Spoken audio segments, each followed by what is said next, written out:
Due to the various inventions during the Industrial Revolution, a number of industries were set up which led to large scale production of goods.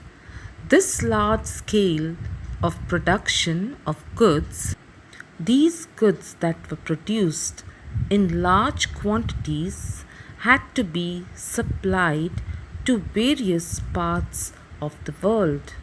For this reason, the transportation industry also sprang up during this time. Since the existing transport was not sufficient to transport the goods, the need was felt to improve the existing transport facilities and discover new ones. During this time, there was a lot of development that took place in the roadways, the waterways, and the railways in England. Now we will see the type of development that took place with roadways in England during the Industrial Revolution. We are now on page 15 of the textbook. Roadways. In England, the roads were developed during the later half of the 18th century. That means the roads were not so good in England before the Industrial Revolution. They became better during the Industrial Revolution. A man by the name of John McAdams had developed a new technique of building roads. This new technique developed by John McAdams of building roads came to be known as the macadamization of roads. This man, John McAdams, made use of a mud binder. A mud binder means he made use of mud to hold the stones. He put one layer of stone, above that he put a mud layer, and above it another layer of stones. So he made use of a mud binder to hold the two layers of stones in the construction or in the building of roads. Later on, the mud was replaced by tar. Tar is what you see at present, which is used on the roads. So today we have tar roads. These hard roads that were made by the technique of macadamization could hold the heavy load of transportation. Thus came about a new development in roadways. Now let us move on to the next means of transport, that is waterways. The building of canals and the use of steam power to run locomotives. Locomotives are vehicles. Had revolutionized means had changed the use of waterways.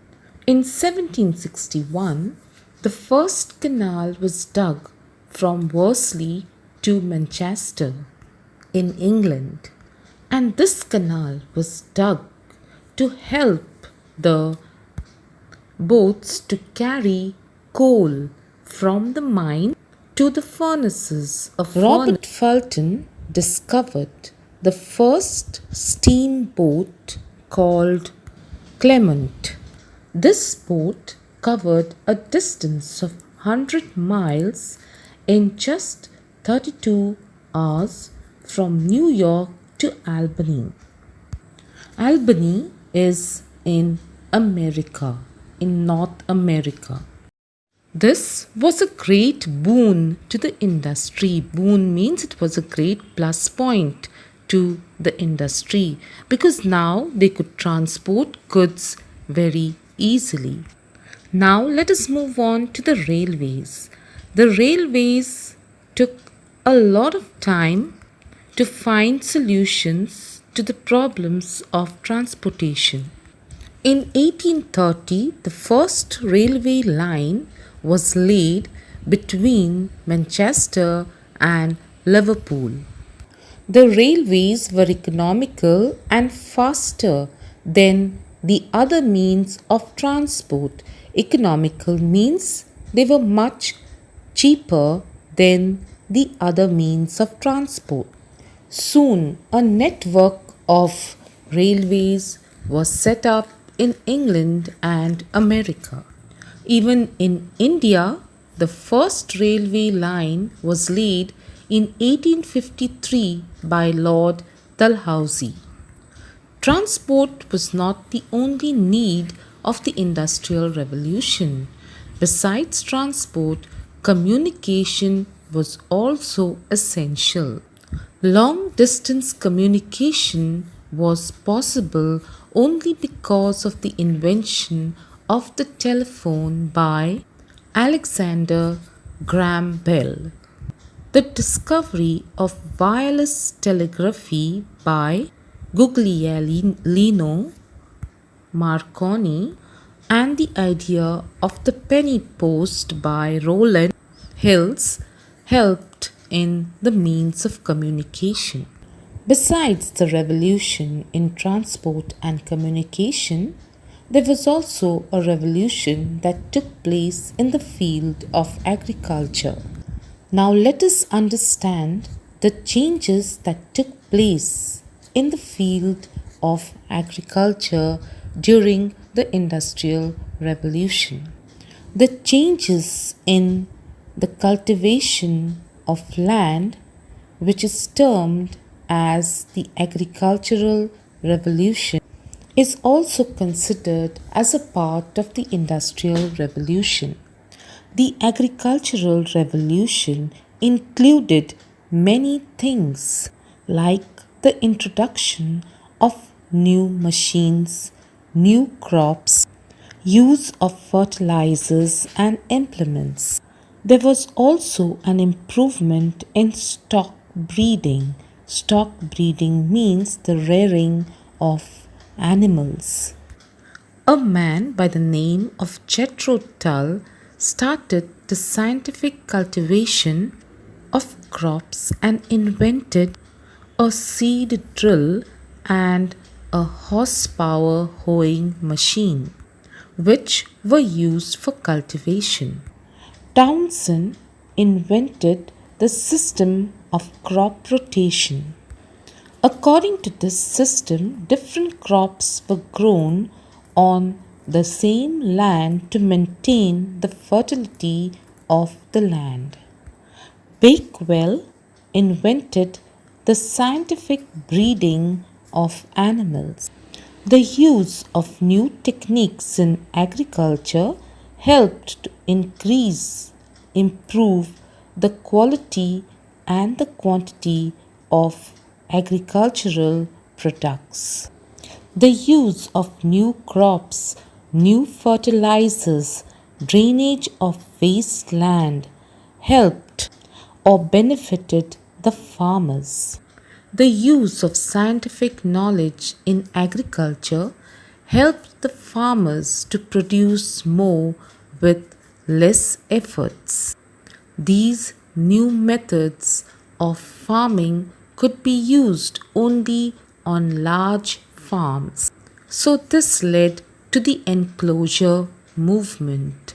The enclosure movement means the landlords who had given their farms to small farmers took away the land from these small farmers and brought all their land under one big farm so that they could make use of the new methods of cultivation.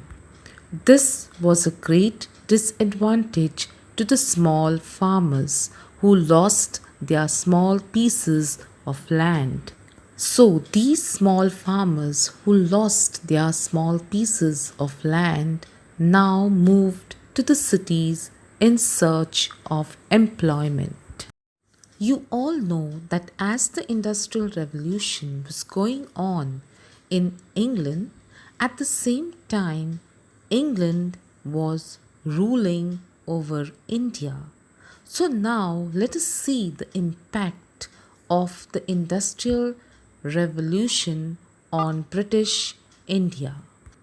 When the British ruled India, the Indian economy, which was initially a rich economy, now only served the selfish interest of the British.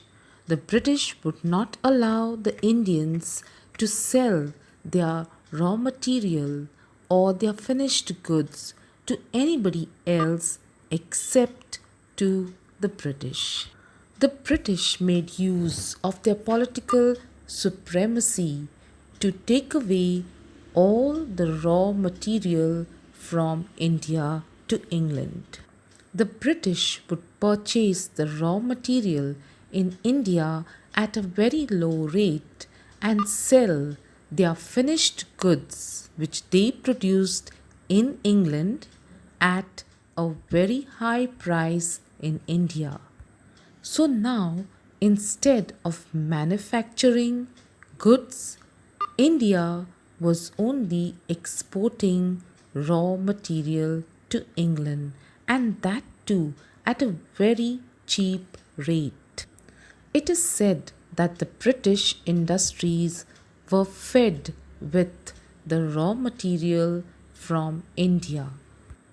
Due to the introduction of the railways in India by the British, this led to a still weaker economy of the Indians.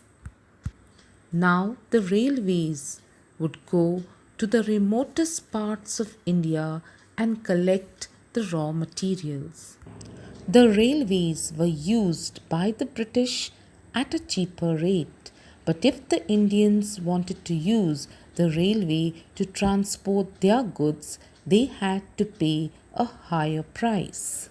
So, the Indian manufacturers had to sell their finished product at a higher price, whereas the British would sell their goods in India at very low prices. So the people would prefer the British goods than the Indian goods.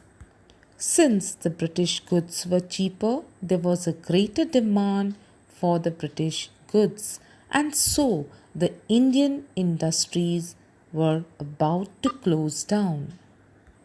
Many cities in India, which were very famous for manufacturing goods like Dhaka, Murshidabad, and Surat, had to close down their industries and lost their ancient glory.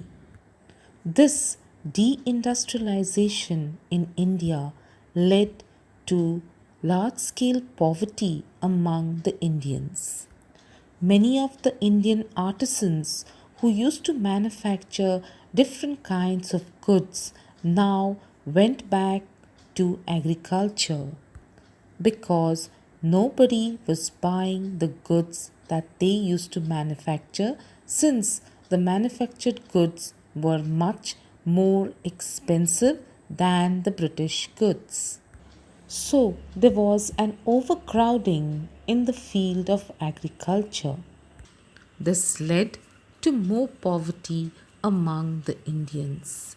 Thus, it is rightly said that British industrialization was brought about at the cost of the Indians.